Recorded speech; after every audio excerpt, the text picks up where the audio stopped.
اگر کوئی پہلے نماز نہ پڑھتا ہو اور ابھی نماز پڑھنا شروع کی ہو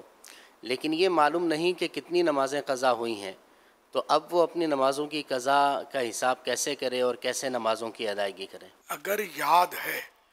کہ کب بالغ ہوا تھا اور یہ یاد نہیں کہ کب سے نمازیں چھوٹی ہیں، کتنی چھوٹی ہیں، کچھ پتہ نہیں، تو اب یہ کہ کب بالغ ہوا تھا تو یہ بھی شاید یاد نہیں ہوتا، یہ نہیں ہوتا، پتہ ہی نہیں ہوتا۔ تو اگر نہیں ہے یاد تو وہ لڑکا 12 سال سے لے کر 15 سال کے درمیان بالغ ہوتا ہے، آثار بلوغ ظاہر ہوتے ہیں، اور لڑکی 9 سے لے کر 15 سال کے درمیان بالغہ ہوتی ہے۔ اب اگر اس کو یہی نہیں پتا کہ کب بالغہ ہوئی، کب اس کے آثار یا شرائط پائے گئے کہ یہ بالغہ ہو گئی، تو اب نماز کا حساب لگانا ہے تو پتہ ہی نہیں کب بالغ ہوئی، تو احتیاط یہ ہے کہ 12 سال سے لڑکا، 9 سال سے لڑکی، یہ حساب لگائے نمازوں کا۔ فرضوں اور وطر کی قضا کرنی ہے، فجر کی 2، ظہر، عصر و عشاء کی 4 فرض، مغرب کی 3، اور عشاء کے فرض کے ساتھ 3 وطر بھی قضا کرنے ہیں۔ تو یوں یہ کل رکعتیں بنتی ہیں 20 ہے نا روز کی، تو یہ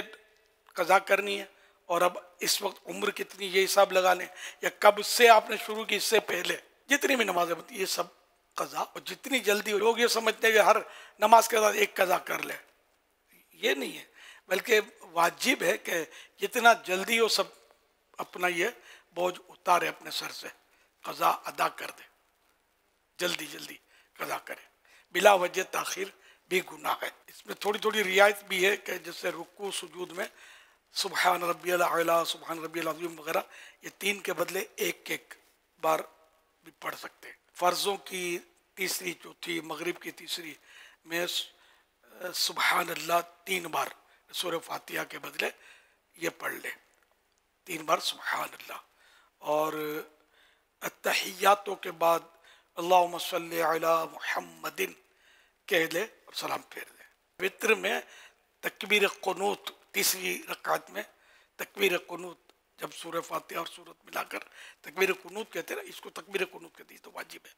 تو یہ اللہ اکبر کہہ کر اب دعائے قنوت جو ہے اس کی جگہ یہ پڑھ لے اللہم اغفر لی، یا 3 بار یہ کہہ لے اللہم اغفر لی، اور اب اس طرح رکوع سجود وغیرہ۔ تو یہ تھوڑی تھوڑی تخفیف بھی بیان کی ہوئی ہے، تو یوں یعنی کہ تخفیف مانے کم کرنا،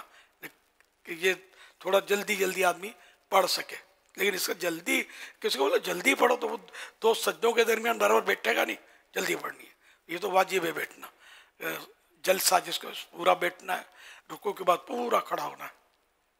یہ نہیں کرتے، سمجھتے جلدی، یہ جلدی نہیں ہے۔ اور اس طرح بھی نہیں باغم باغ کرنی پڑھنے میں کہ حروف چب جائیں اور معنی خراب ہو جائیں، پڑھنا اس طرح ہے کہ وہ تو صحیح حروف ادا ہوں اپنے مخرج سے۔